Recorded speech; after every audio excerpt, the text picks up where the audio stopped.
Hey everyone, now we're going on to episode 2 of the Rookie's Guide for Battlefield 3, which is course on the engineer class. Back in episode 1, I talked about, on that picture showing the 4 classes, what was the difference between why the guns look the same.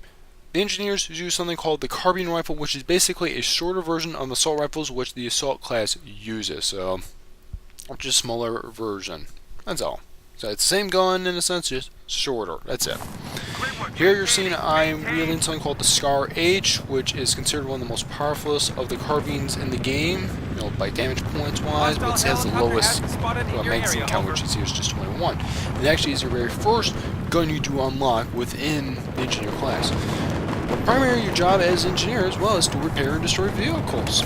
Right here, of course there's the chopper in there, but we have our own chopper in there, so I can't do as much against that, especially, when you first start off, you really can't do much. Now, if you press left on the directional pad, you are going to pull off your rocket launcher, which you see right here. This is the small rocket launcher, which is for the Marines, and the RPGs for the Russians. And pretty much you use it to destroy vehicles, particularly grand vehicles. And of course, right here you saw I just got killed off by something called the repair tool. That's actually your second equipment you have in the game. And that is actually what you use to repair vehicles with, but also can be used to destroy vehicles. It's particularly enemy vehicles. If you see a blue flame pop up, like it looks like sparky blue flame, that's showing you're repairing a vehicle. Usually, of course, you can tell right away that's for your team.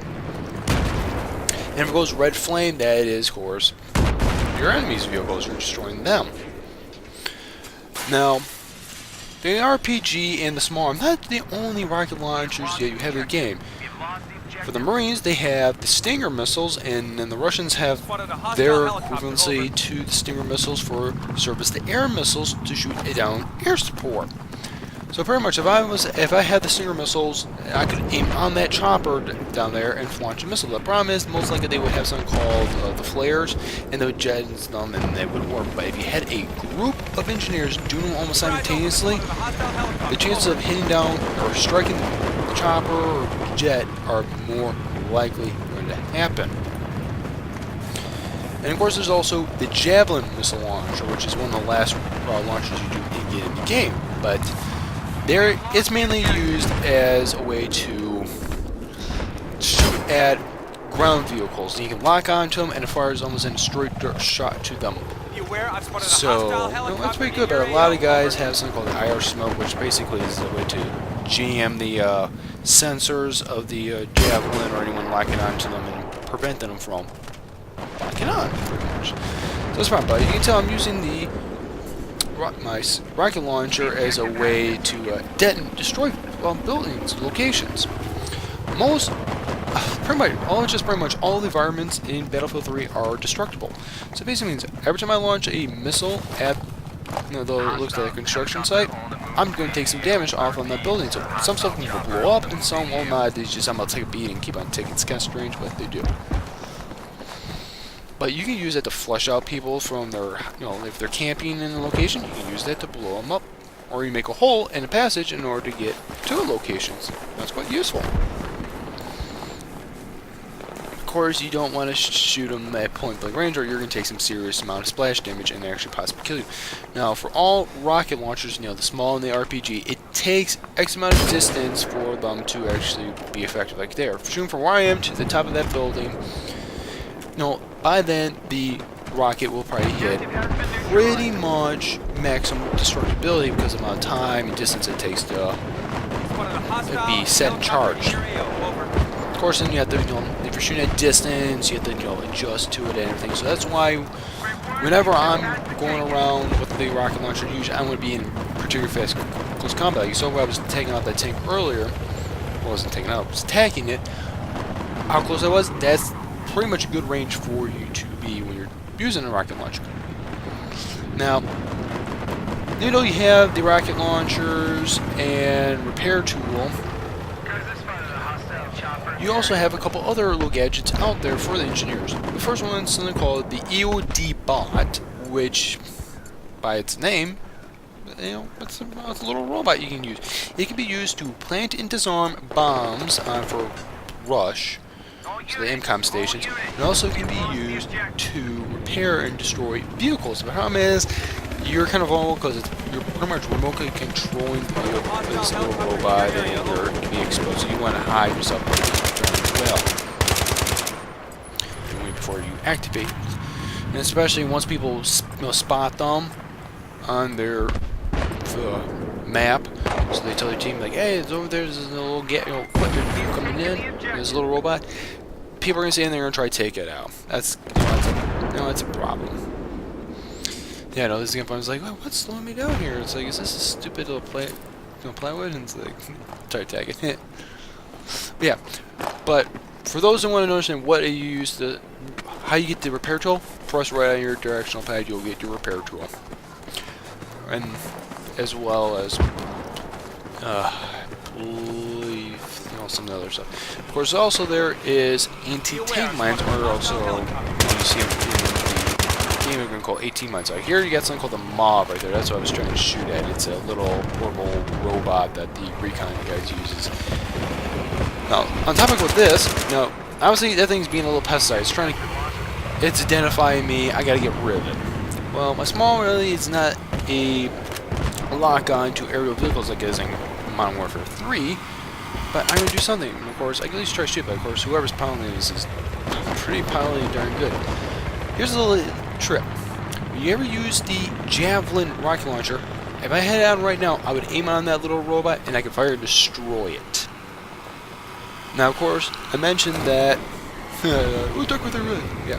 As I mentioned, the Javelin can lock on to ground vehicles, pretty much the tanks and armored vehicles. If you had a recon person and they had something called the laser designation device, they can lock on to any aerial vehicles, a jet, chopper, and you have the Jav. They lock it on with that designation. You have the Javelin. Team up together. You can actually take down. Literally, if I had it right now, I could shoot down that the chopper right now, but I can't due to the fact of I can't lock onto it because no one is designated it, which kind of stinks. So if you have a squad and you're doing that, that's actually quite very useful. Now, of course, here's a definitely major part. Here is the problem. The Russians here, the enemy team, have both choppers, both the Marines and their own. And that ain't good. So whenever you are got vehicles on the field, make sure that the other team does not just take it. Like here, see, I'm designate. Ooh, designate. Whoever's, like I said, whoever was doing piloting this thing was, they're moving pretty quick. Like I said, I can still get a tone and then launch. And of course, this fortune, this guy decided to hide behind the building really quick, so I couldn't fire on. Oh well. Okay. All right. Oh yeah. Now, of course, when you have the small, when you're shooting at any of the vehicles, you may be wondering, is there sweet spots or something for the vehicles? There are. For tanks and the infantry vehicles like the BTR, LAV, and I see right there, oh yeah, and I teabag the little thing, like, yeah, got your thing. But if you're shooting like that, like tanks, BTR, LAV, the backs are the weak spots. And for tanks, it's their wheels. I think for the hostile helicopter in your area, over. BTR as well, and LAV, and I think the Amtrak too as well. So pretty much a lot of heavy armored vehicles, you go and attack them, like in they said these little weak spots. You are actually going to do some damage to them.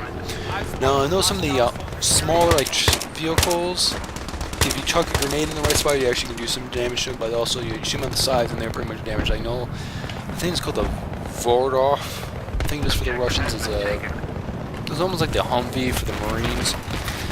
And you shoot them like on the side of the body, you actually do some, possibly could kill the driver and a gunner in that position. It's actually pretty useful. Of course, if you're using anti-tank mines, you want to place them in a routes that people, like for vehicles, they are going to be on. And most people usually put them in the roads, and usually put them in nice clusters, so you may want to do it yourself, and the chances of killing a vehicle and everything are very more likely with that possibility.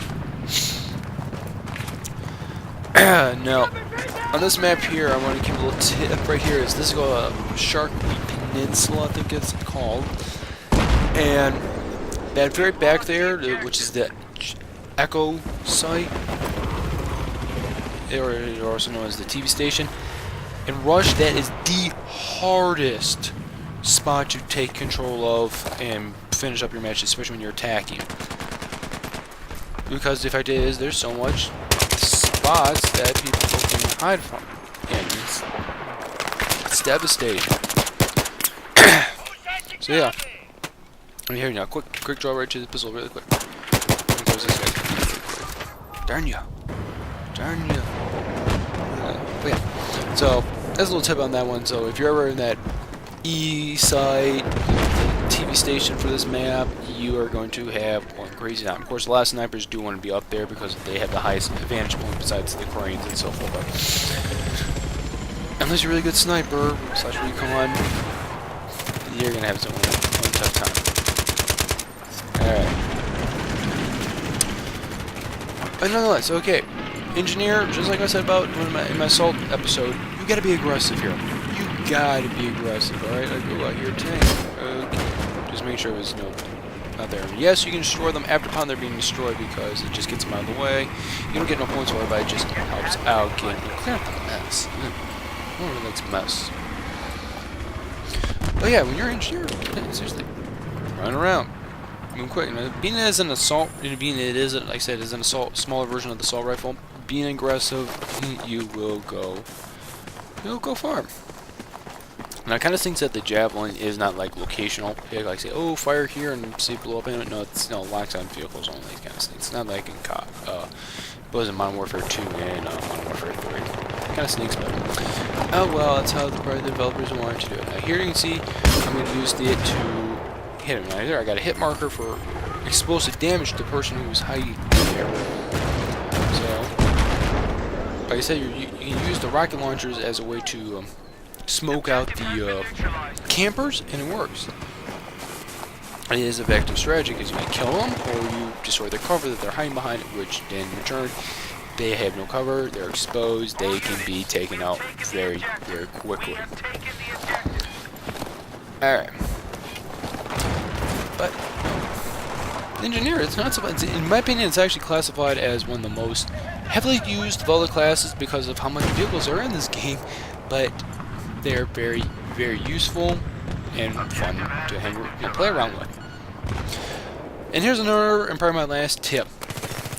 If you ever going to run around in a land vehicle, tank, LAV, BTR, Amtrak, whatever, make sure that you're an engineer or someone in your squad's an engineer going around with you, because if you're, say, the driver or you're a gunner in, say, in a tank, you can keep that repair person alive and protected, give them cover fire while they repair the vehicle, and then they keep going, and then in return you become a deadly duel.